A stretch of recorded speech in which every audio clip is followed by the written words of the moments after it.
they began a correspondence that went on almost every single day for 9 years. And the written record of this comprises 4,000 letters, some of which have been published recently in a volume.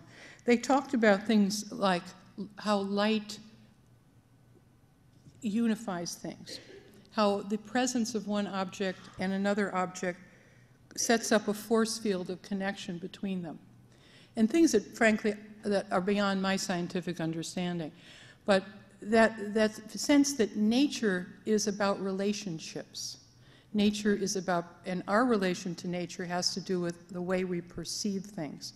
In Biederman's mind, the job of the artist was to help us perceive things in a more complex and rich way, something like the way that nature really is. The Biederman-Baum correspondence is widely read among scientists. He also, in 1962, was invited to show at the Stedelijk Museum in Holland by the artist Joost Bayou, and he took part in an exhibition there.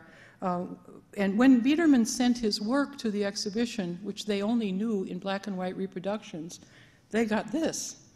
And they were astonished. They didn't have a clue that Biederman's work was so brightly colored.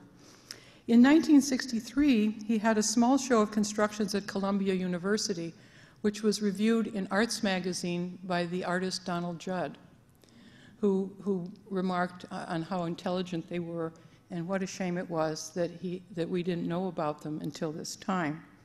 This was followed in 1964 by a retrospective at the Walker Art Center. And with that, Biederman's fortunes began to change. His wife was no longer required to teach school and to do all of his secretarial work. And he had, in 1969, had a retrospective at the Hayward Gallery in London. And so from my list of these achievements, I think you can see that, like our other artists we've talked about today, his life story was affected in great measure by people outside the United States. Biederman's wife, Mary, died in 1974, leaving him alone in the house. He continued to be extremely productive. He wrote 14 books. And toward the end of his life, he had a relationship with an architect named Charles Stinson. This is the Streeter House in Lake Minnetonka, Minnesota.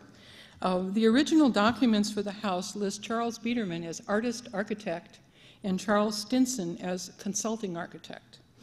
This was a construction photograph, and you can see Biederman on the right with a cane, and his friend Neil Jule Larsen, who was responsible for this photograph, standing on the left. I'll show you some pictures of this house. It's now owned by an architect who absolutely adores it, and this is what it looks like inside. And this is Minnesota. So it's quite remarkable. Yeah, isn't it? So in closing, I found Charles Biederman to be a very surprising person. He was not just this magical artist from the 30s that most of us knew little or nothing about.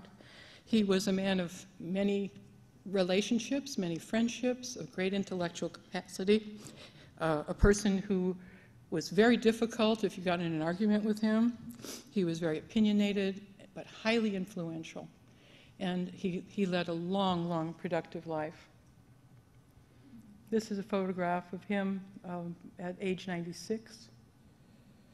I just want to say in conclusion that I inherited this book project from the young man who was standing in front of that house undergoing construction, Neil Jule Larsen. And Neil was appointed Biederman's biographer by the artist himself. And Neil sadly died of a brain cancer in 2006 and asked me to take the documents and complete the book. And it was a great honor. Thank you.